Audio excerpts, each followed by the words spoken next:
looks like when you hold a torch under your chin.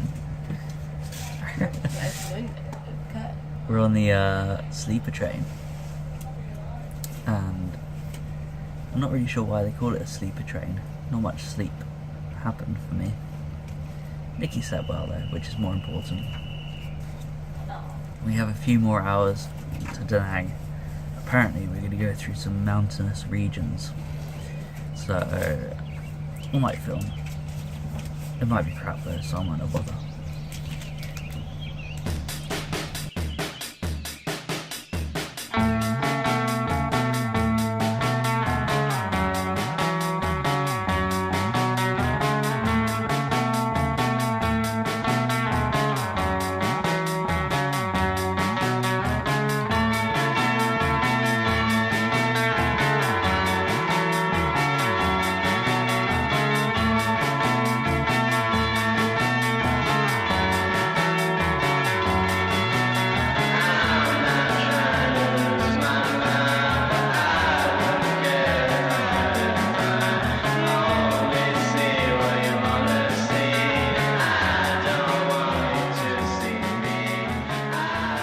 Beachside destination of Da Nang. In hindsight, we probably shouldn't have come here.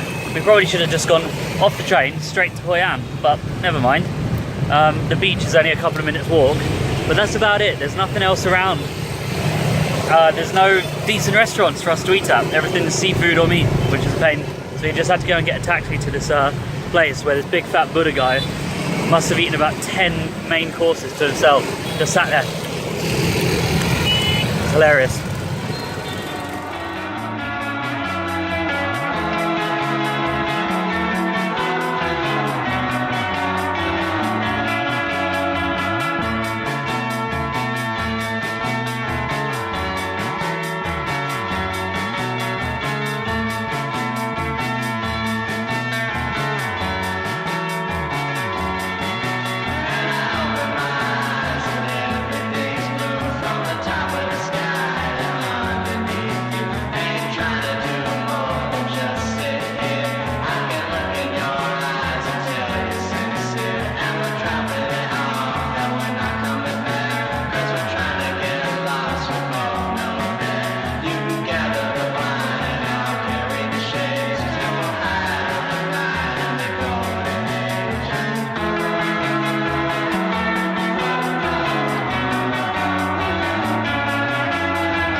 I always think sunrises are better than sunsets because when you wake up, everything is more still and the light just seems to be, not all the time, but it just seems to be like nicer, and I can't really explain it.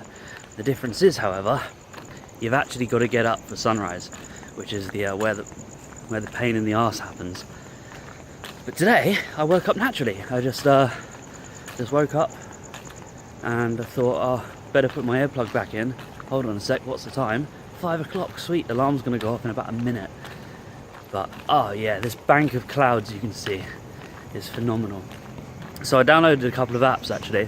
I downloaded this app called The Photographer's Ephemeris. And it shows you where the sun is gonna rise, where it's gonna set. I also downloaded this app, I can't remember what it's called now, but it's basically shows you what the cloud coverage is going to be like. It's a radar, so you can see if it's going to be cloudy, because you kind of want clouds when it's sunrise or a sunset, because otherwise it's kind of bland. I mean, not all the time, but most of the time. So that app's really good. What else did I download? Something else. Anyway, it's too dark to be able to see me now. Time for just the sunrise. My goodness, look at this. So this is going to be pretty hard to expose, I think. The sea is quite dark, the clouds are quite dark, but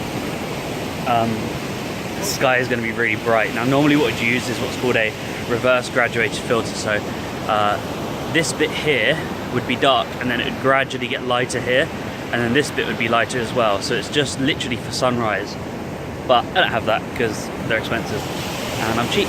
So I think I'm just going to do a bunch of exposures and then I'm going to combine them in Lightroom.